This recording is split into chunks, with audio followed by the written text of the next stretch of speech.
Evangelho de Jesus Cristo, segundo escreveu São Lucas, capítulo de número 15. Nós vamos ler apenas um versículo, o versículo de número 20.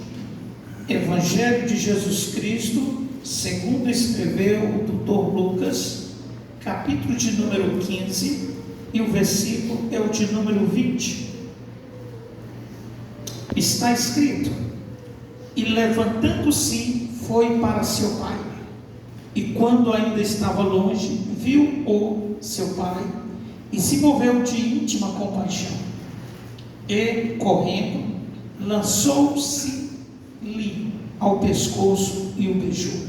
Amém? Podeis tomar os vossos assentos. Que Deus em Cristo vos abençoe.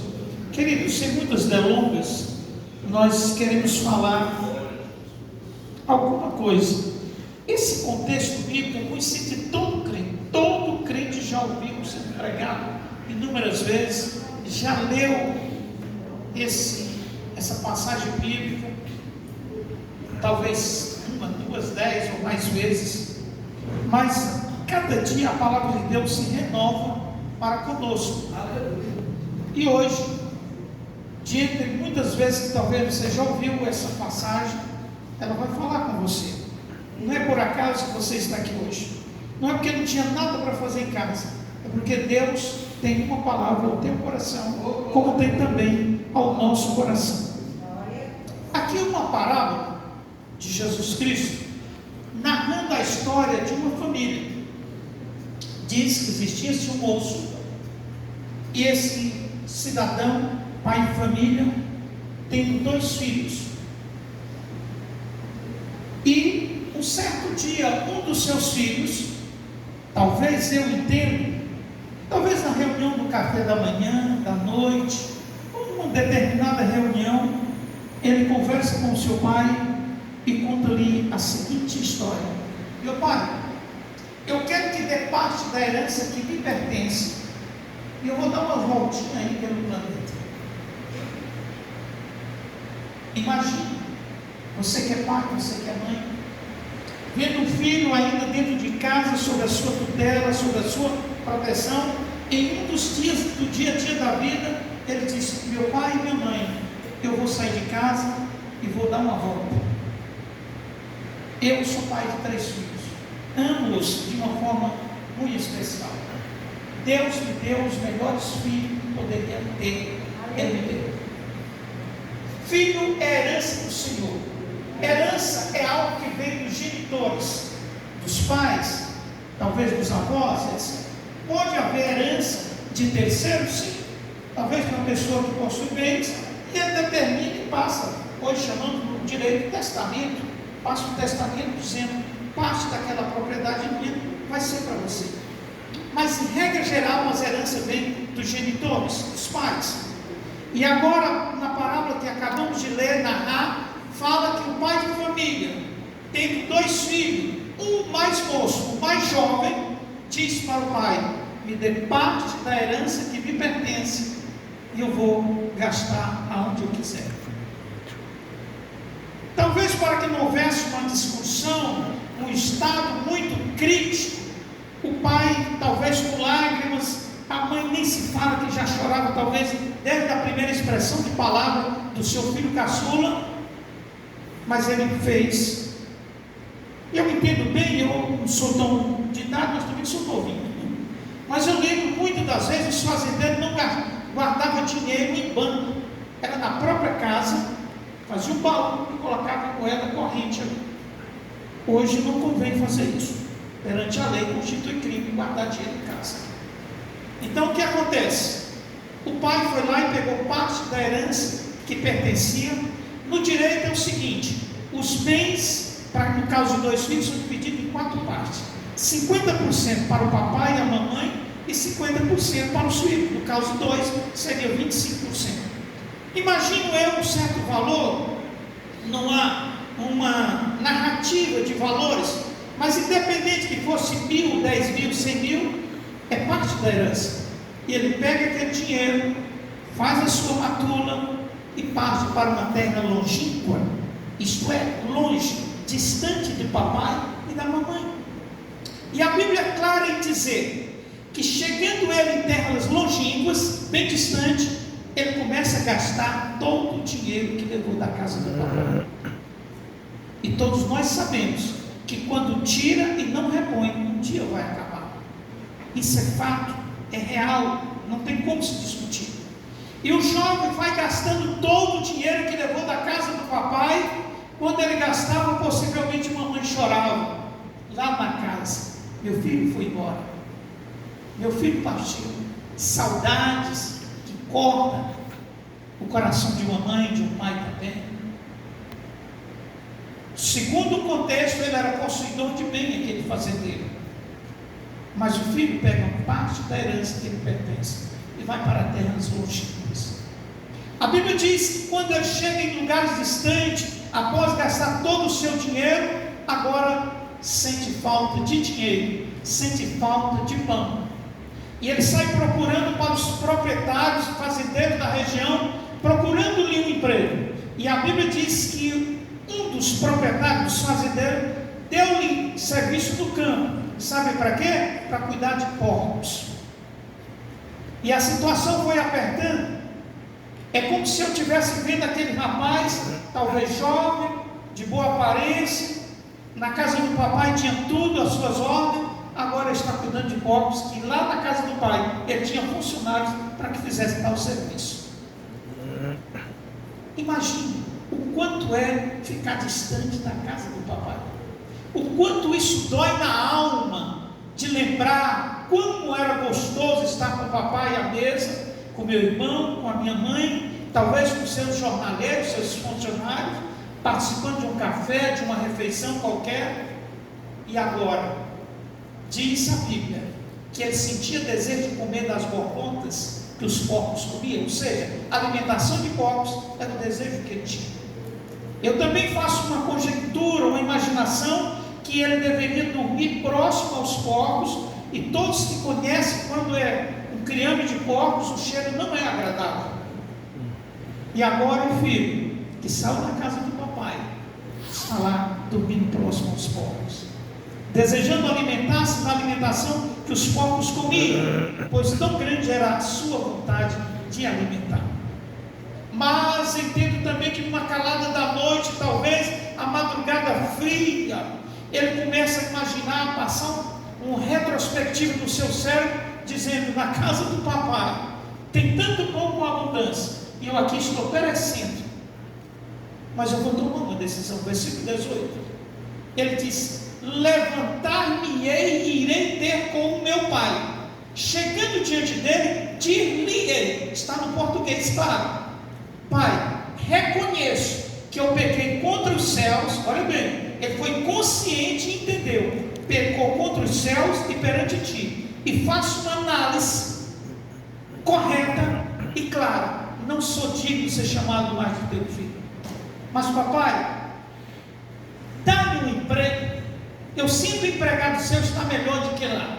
Ele planejou tudo, fez todos os cálculos, e um certo dia ele coloca a matula vazia nas costas e caminha em direção ao papai. Quanto eu vejo isso no dia a dia, quantas histórias já vi em toda a minha vida, de filhos que saíram da casa dos pais, nunca mais mandaram sequer um telefonema.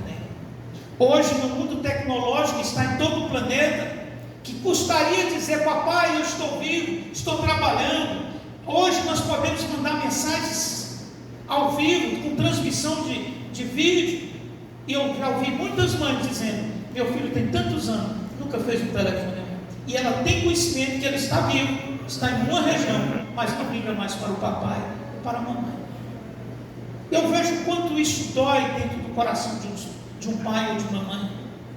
Quantos filhos ingratos para com seus genitores, não reconhecendo aquilo que seus pais fizeram por ele, proporcionaram talvez educação, graduação, qualidade de vida, e depois sai de casa e vai para terras longínquas, abandonando o papai e a mamãe. Mas biblicamente entendemos que a Bíblia diz que é para que os filhos honrem a seus pais. O estado de honrar pai e mãe proporcionará dias longos sobre a terra. Está na Bíblia. E todos os filhos que eu tenho visto em todo o território que eu já andei, que honra pai e mãe, ele é próspero, Deus abençoa ele, faz com que as coisas aconteçam de uma forma especial na casa deles, porque eles plantaram a semente de honra a papai e mamãe. Agora o filho pródigo, depois de fazer essa análise no versículo 18, diz: eu vou levantar e vou ter com meu pai. Não dá certo essa situação. A Bíblia diz que ele correu, saiu e foi em direção ao pai. Agora também vejo mamãe na janela todos os dias, olhando assim: meu filho foi por essa estrada e nunca mais voltou. Mas um determinado dia, talvez já com o tempo avançado, a idade, a visão não muito boa, eu vejo o pai olhando para a estrada que o filho saiu um dia, e ele vê um personagem aproximando. Está escrito no contexto. E esse personagem vai aproximando, e o filho, ou melhor, o pai conhece o filho até pelo choro. Eu lembro quando a minha filha era pequena, que hoje é maior do que eu, ela chorava no meio da multidão, e eu digo: é minha filha. Irmão, 10 meninos chorando, mas como é que eu vou identificar? O pai conhece o filho, a mãe nem se fala. A mãe conhece o ego, até quando ele dá um gemido, a mãe conhece o ego do seu filho. Isso é claro, está ligado à questão sanguínea do pai e da mãe, os genes, a formação familiar. E aquele rapaz vai aproximando, e muito longe o pai percebe o andar de seu meu filho. Está escrito que ambos correram ao encontro um do outro, principalmente o filho, para o encontro do seu pai. E o contexto diz que ele saiu ao encontro do seu filho, abraçou e beijou, ou seja, você é meu filho querido. Entendo ainda nos versículos seguintes que o filho estava maltrapilho, talvez não com cheiro agradável, descalço, em situações muito desagradáveis, mas o pai recebe um filho gostoso. A Bíblia diz que recebeu ele e levou ao interior da casa. É como se eu estivesse vendo ele chamando dos seus empregados, do seu jornaleiro, e disse: vem aqui, chama o cabeleireiro que nós temos aqui, corta o cabelo dele, faz a barba, coloca roupas novas sobre ele e dê-lhe um par de calçado para que ele calce. Está na Bíblia.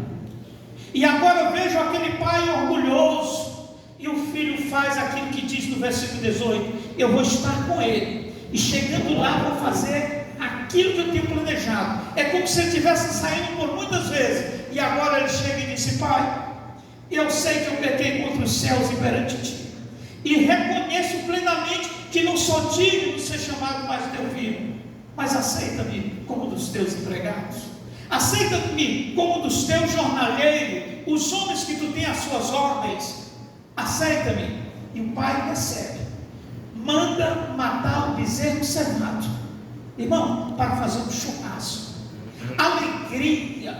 Mas o que me chama a atenção, irmão André, é que ele colocou um anel no dedo dele. Anel significa conquista, vitória, êxito. Quando nós formamos graduação, é colocado um anel, você venceu, você conquistou sucesso. Isso é que significa anel, é conquista, êxito, você alcançou a vitória. E agora ele coloca um anel no dedo dele e diz: você venceu, filho, e aqui é a sua casa. E a Bíblia diz que ele estava ali naquele encontro maravilhoso, preparando aquele churrasco, e o outro filho mais velho estava no campo. Mas de repente ele retorna à casa do pai e percebe que algo estava acontecendo extraordinário. Muitas pessoas ali festejando, e ele vai chamar o papai e diz: papai, o que está acontecendo aí dentro da nossa casa? Entendemos o amor de um pai. Mesmo o filho que saiu e gastou toda a riqueza, o papai ama. Mesmo o filho que não está satisfeito com algo que está acontecendo dentro de casa, mas o papai ama do mesmo jeito.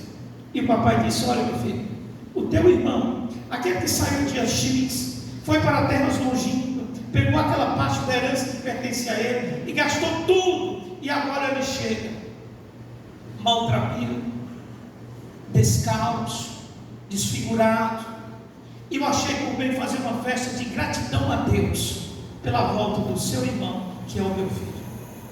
A Bíblia diz também que esse filho mais velho recusa adentrar o recinto e questiona: meu pai, mas por que tu está fazendo isso?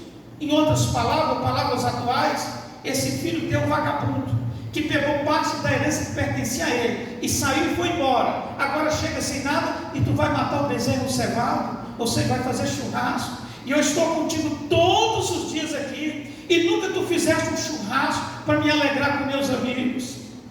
E a palavra do pai linda e abençoada: meu filho, o teu irmão estava morto e reviveu. Ele estava perdido e foi achado. Ou seja, ele estava numa situação triste. Você não sabe, meu filho, como estava o meu coração doendo todos os dias pela falta do meu filho, que é o teu irmão. Entre, vamos festejar.